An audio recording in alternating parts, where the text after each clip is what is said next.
everybody. Thank you for being here this afternoon, this sunny afternoon, as we launch Solar Over Louisville. My name is Emily Chandler. I'm the Interim Executive Director of the Louisville Sustainability Council, and we are so grateful for all of you to be here today. I want to give a quick thank you to the many volunteers for their commitment and persistence to make this day happen, launching Solar Over Louisville. So thank you.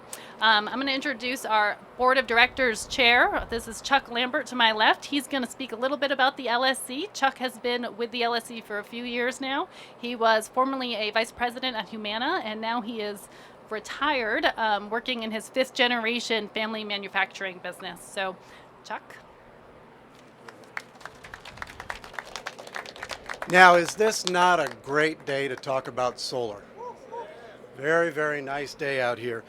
Louisville Sustainability Council is a not-for-profit public-private partnership that connects and convenes individuals and organizations from across the entire community so that they can collaborate together and work towards improving the health and the quality of life in our community.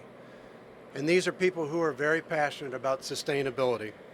In 2014, the Louisville Sustainability Council formed 5 action teams for our members, our community volunteers, our community experts to be able to work together on specific areas of sustainability.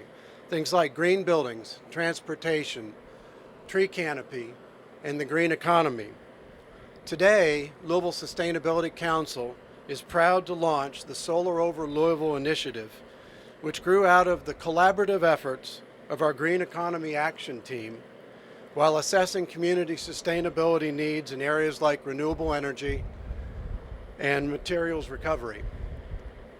Solar Over Louisville is a great example, an emerging example of the power of collective impact to make our community more sustainable.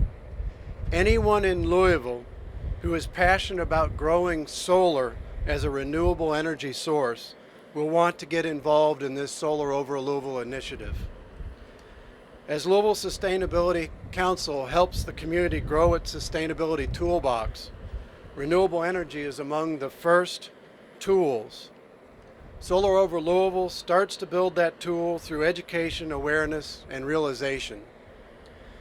Louisville Sustainability Council expects great things from Solar Over Louisville, and we anticipate other sustainability initiatives to emerge from our Louisville Sustainability Council action teams. And now, I'd like to introduce to you someone who is keenly passionate around improving the health and quality of life in our community and understands the importance of sustainability initiatives to achieve that goal. Our own, very own Mayor Greg Fisher.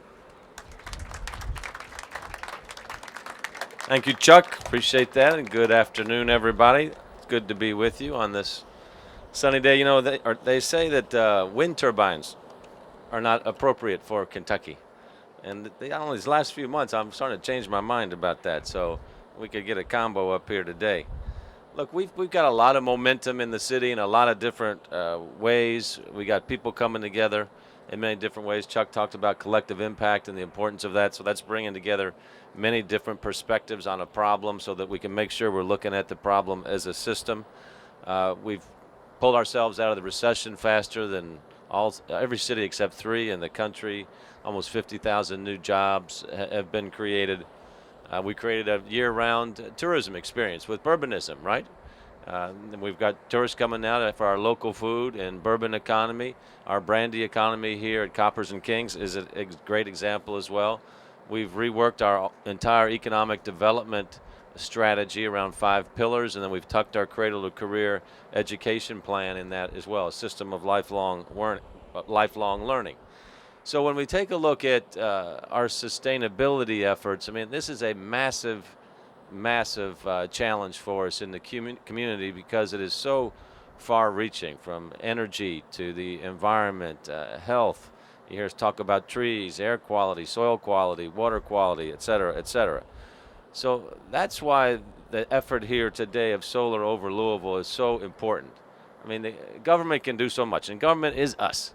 Right, but the dollars that we have to do things are not only inadequate to do everything we need, but they don't really capture the brains and the best ideas of all of our citizens as well. And that's why the work that you guys are doing is so important. We've been consistent in our approach toward environmental health. On the first day I came into office, I mentioned 3 big values that would guide the city: lifelong learning, compassion, and health. And when I explained the health goals, it just wasn't mental health and physical health, it was also environmental health. And there has been a good change in the business community over the last decade or so. In decades past, businesses would say, look, we can either be profitable or we can be environmentally responsible. Fortunately, that has changed. And there is no business that can be profitable and embraced by the community if they're not environmentally sustainable at the same time. So we've got that going for us. Internally, we created the first Office for Sustainability. That's headed by Maria Cutter, and we're making good progress there as well. If you know me at all, I'm one to say, hey, it's good, we're making progress, but we can do a lot more and we can go a lot faster. In this case, as I mentioned, we've got a lot to do. But in our Office of Sustainability, we've had a specific focus on air quality and trees. Trees Louisville has been formed. Urban Heat Index study is in its final draft right now. We've done the survey of the tree canopy, etc. Living in the Ohio Valley is a tough place to live sometimes because of the valley and asthma conditions. We've done a lot of citizen science around asthmopolis and clean air, so we're engaging all kinds of people in all kinds of ways. We're also extending the life of our landfill with a plastic bag ban, and I would encourage you all to keep bolstering your Metro Council members to let them know how important that is for the community as well. And we've received national recognition efforts as well on many things that we've done, including green living neighborhoods. So that's great.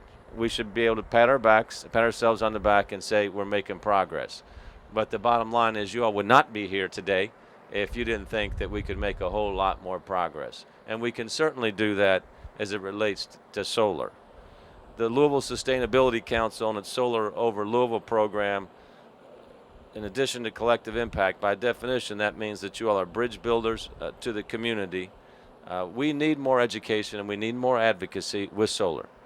And you all also know that the price of solar has dramatically decreased over the last decades or so. So what once people thought was unaffordable to them, now it can be a smart part of their design, whether it's to retrofit an existing building or new design as well.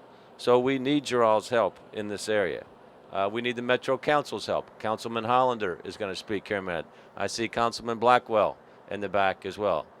Tara's here from Councilman Owen's office. So we've got good support from the council as well. And we need to get past kind of the conversation in the community that sometimes you hear that, well, you know, this stuff isn't really that important and we're trying to be too lefty on stuff like this. This is mainstream stuff, okay? Sustainable environmental responsibility is mainstream, and it is critical for us to reach the kind of potential that we have here in our community, and particularly to attract the type of 21st century jobs that we want to have in our city as well.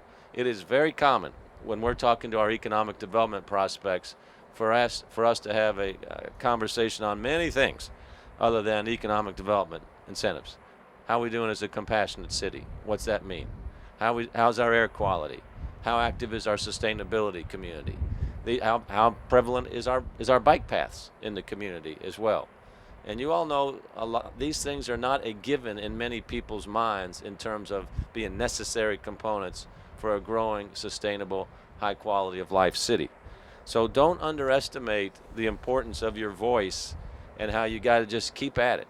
I mean, if there's anything I've learned in government, you can't just say things one time and people say, okay, I get it, we're with you, Mayor.